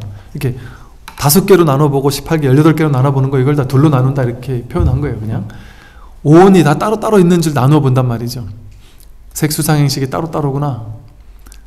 눈깊고 혐엄뜻, 색상의 미축법, 안식, 이식, 비식, 설식, 신식, 의식, 이 18개가 다 18개로 따로따로인 것처럼 보지만 지혜로운 이는 그 자성이 둘이 없음을 밝게 본다.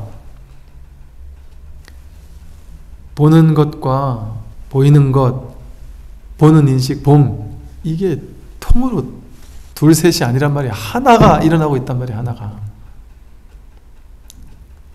꿈속에서 보고 듣지만 그게 다 하나듯이 하나가 해서 그냥 벌어지는 것이듯이 그 지혜로운 그 지혜로운이는 그 자성이 둘이 없음을 밝게 본다.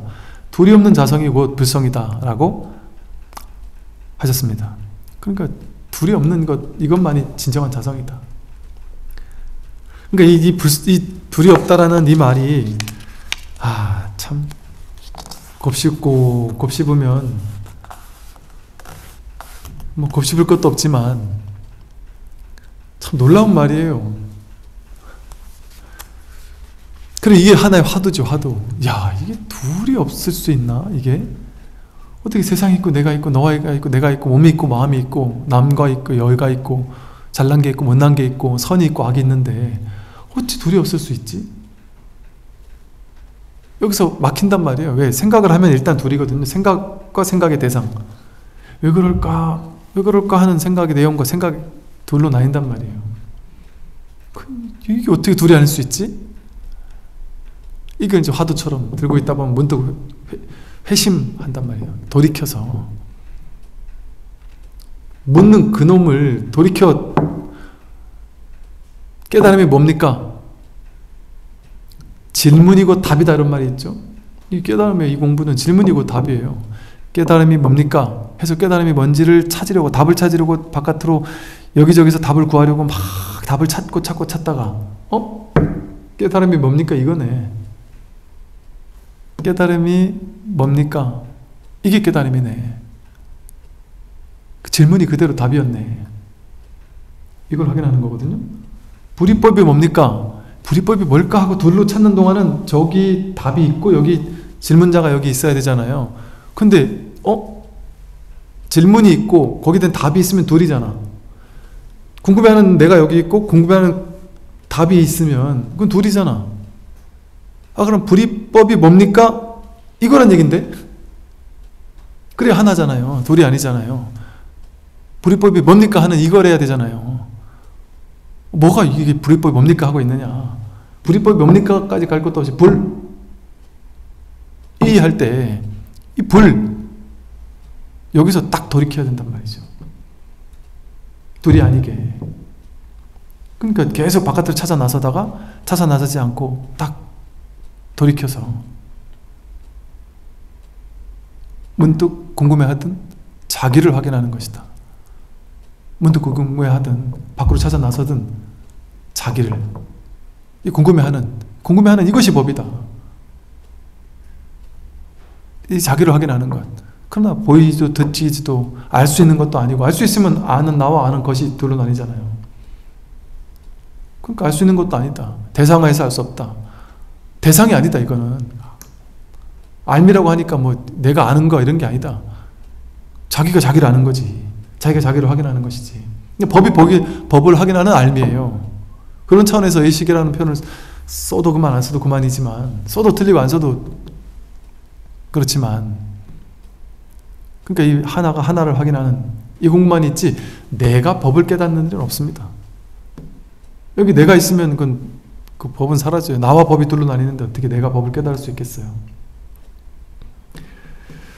네, 오늘 여기까지 하겠습니다. 말하십시오.